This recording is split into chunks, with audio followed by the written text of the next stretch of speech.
this assignment was to do an interior space of 2 dimensions and making sure that the line weight variation was to suggest depth.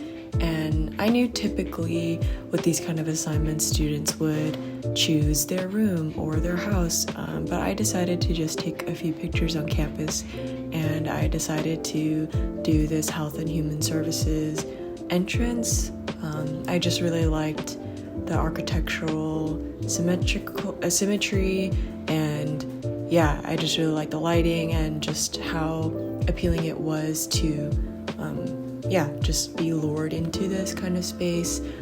As you can tell, I started over because I tried to do it without the grid method, and if you're anything like me, I'm very much a perfectionistic, and so if you are doing architecture or honestly anything, I feel like the essence of art is definitely using and manipulating lines to constantly be measuring. And so measuring from this line next to this space, this arm next to this waist, and do you see that this many heads by measuring with your pencil is where the rib is or where the mid thigh is. And so it's all about the mathematical and symmetrical way of viewing this, but that's, I guess, to introduce what this project is about.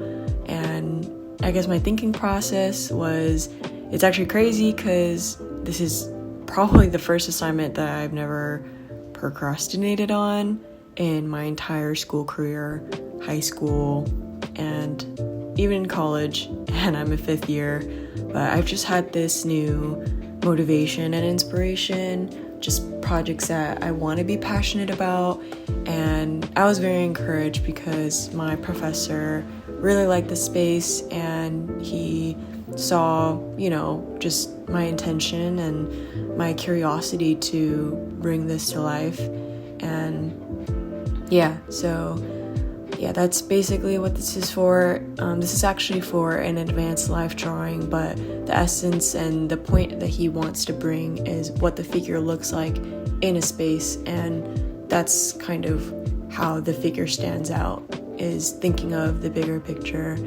And as I'm just doing these projects, I've grown to appreciate the opportunity I've had in person now that COVID is kind of not really over, and I really want to take advantage of this last year in school to just be really invested, be wholehearted, and just indulge in what I have, all the resources that are accessible to me. And I guess that's kind of what I've been feeling about as I'm walking into this new semester, this new school year. It's actually kind of crazy because I live in Southern California and I go to Cal State Long Beach, and the heat wave is actually real. It's so real to the point where the fine arts building doesn't have windows or ventilation of any sort because someone painted over the ventilation walls due to the toxicity when we're exposed to working with chemicals and working with just basically with all these paint and OMS. And we actually had a walkout, so that was really interesting. I didn't attend myself because my class got moved to online due to this heat wave, and so that is also another obstacle that we had to face. And so if you guys like these podcasts, please let me know. I really enjoy doing these kind of podcasts, and just showing my thought process and being able to just share what it was like first time doing architecture. And so that's basically it. And this is how it looks all finished up. I really liked using the different line weight variations to decipher how certain things are closer to the eye and things are further away. Just little details just look stronger, not only compositionally but just rendering wise. and I wanted to leave some parts kind of in a gesture look in order to have certain parts of the image stronger. So thank you guys for watching, and I hope you enjoy.